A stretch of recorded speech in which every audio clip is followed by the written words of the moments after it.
ચૈતર વસાવાની હાલ ભરૂચમાં સ્વાભિમાન યાત્રા ચાલી રહી છે। આજે તેનો 5મો દિવસ છે અને બીજી તરફ દેશમાં રાહુલ ગાંધીની ભારત જોડો ન્યાય યાત્રા ચાલી રહી છે અને હવે રાહુલ ગાંધીની આ ભારત જોડો ન્યાય યાત્રા ગુજરાતમાં પ્રવેશવાની છે અને બીજી તરફ ચૈતર વસાવાની ભરૂચમાં જે સ્વાભિમાન યાત્રા છે તે પણ ચાલી રહી છે।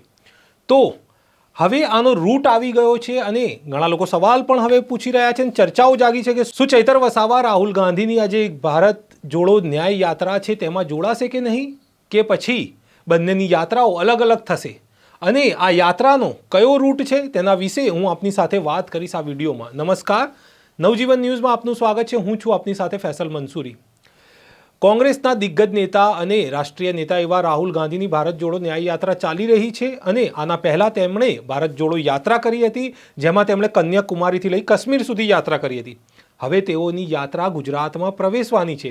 આ જ સમયે ભરૂચમાં ચૈતર વસાવાની સ્વાભિમાન યાત્રા ચાલી રહી છે અને હવે રાહુલ ગાંધીની ભારત જોડો ન્યાય યાત્રા 7 માર્ચે પ્રવેશવાની છે ગુજરાતમાં અને સૌ પ્રથમ તે પ્રવેશશે દાહોદમાં। જી હા, 7 માર્ચે રાહુલ ગાંધીની જે ભારત જોડો ન્યાય યાત્રા છે આદિવાસી વિસ્તાર દાહોદમાંથી પ્રવેશ કરશે। આ જે આખો રૂટ છે તે નક્કી કરવામાં આવ્યો છે। મુકુલ વાસનિક જે ગુજરાતના પ્રભારી છે કોંગ્રેસના, તે આવતીકાલે ગુજરાત આવવાના છે અને તેઓ દાહોદ જશે। દાહોદમાં તેઓ આ રૂટનું નિરીક્ષણ કરશે અને ત્યારબાદ જે ટોટલ રૂટ છે તે નક્કી કરવામાં આવશે કે કયા રૂટ પરથી આ ભારત જોડો ન્યાય યાત્રા નીકળશે અને 8 જિલ્લા જાહેર કરવામાં આવ્યા છે। આ 8 જિલ્લા વિશે હું આપને જણાવું તો એ છે, પહેલે દાહોદથી શરૂઆત થશે, ત્યારબાદ 8 માર્ચે આ જે યાત્રા છે એ ઝાલોદ તેમજ ગોધરા અને પંચમહાલ જિલ્લામાં પ્રચાર કરશે। તો પંચમહાલ જિલ્લામાં પણ જે આદિવાસી વિસ્તાર છે ત્યાંથી આ યાત્રા નીકળશે। ત્યારબાદ આ જે યાત્રા છે નર્મદા જશે અને નર્મદા બાદ ભરૂચ જશે અને ભરૂચમાં સ્વાભિમાન યાત્રા ચૈતર વસાવાની ચાલુ છે।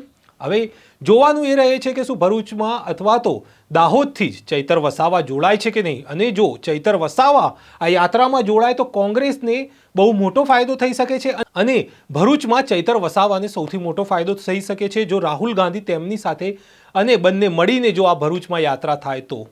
અને ભાજપને સૌથી મોટું નુકસાન થઈ શકે છે, કારણ કે એક તો મતનું વિભાજન નહીં થાય અને આદિવાસી વિસ્તારમાં ચૈતર વસાવાનું નામ ખૂબ જ મોટું છે અને જો ચૈતર વસાવા ભારત જોડો ન્યાય યાત્રામાં પહેલેથી જ જોડાઈ જાય, દાહોદથી જ જોડાઈ જાય, તો કોંગ્રેસને જેટલો પણ આદિવાસી વિસ્તાર છે ત્યાં ખૂબ જ મોટો ફાયદો થઈ શકે છે। કોંગ્રેસના બીજા એવા આદિવાસી મોટા નેતા એટલે કે અનંત પટેલનું પણ પોતાના વિસ્તારમાં ખૂબ મોટું નામ છે, એટલે કે આ આદિવાસી વિસ્તારમાં આ યાત્રા ફરશે। હવે ભરૂચમાં જે યાત્રા થશે એમાં જોવાનું રહ્યું કે જોડાશે કે નહીં, ચૈતર વસાવા પહેલેથી જોડાશે કે નહીં, પરંતુ એટલું સાફ છે કે જ્યારે આ યાત્રા ગઈકાલે જ્યારે કોંગ્રેસના નેતાઓ આવશે, મુકુલ વાસનિક અને તેમની સાથે શક્તિસિંહ ગોયલ જ્યારે આ જે રૂટ નક્કી કરશે ત્યારે આ વસ્તુ સ્પષ્ટ થઈ શકે છે કે ચૈતર વસાવા જોડાઈ શકે છે કે નહીં અને કોંગ્રેસનો શું અભિગમ રહે છે આને લઈને કે ચૈતર વસાવા જો જોડાય તો આમ આદમી પાર્ટી અને કોંગ્રેસને બંનેને ખૂબ મોટો ફાયદો થઈ શકે છે। આગળ આ જે યાત્રા છે તે સુરત, તાપી, નવસારી અને છેલ્લે ડાંગ જશે। ડાંગથી આ જે યાત્રા છે એ પ્રવેશ કરશે મહારાષ્ટ્રમાં 10 માર્ચે આ યાત્રા જે છે એ મહારાષ્ટ્રમાં પ્રવેશ કરશે, એટલે કે કુલ 3 દિવસ આ યાત્રા ગુજરાતમાં રહેશે અને ખાસ કરીને આદિવાસી વિસ્તાર જે છે એને આ કવર કરી રહ્યા છે। બીજી તરફ ચૈતર વસાવા પણ આદિવાસી વિસ્તારમાં ખૂબ જ મોટું નામ ધરાવે છે।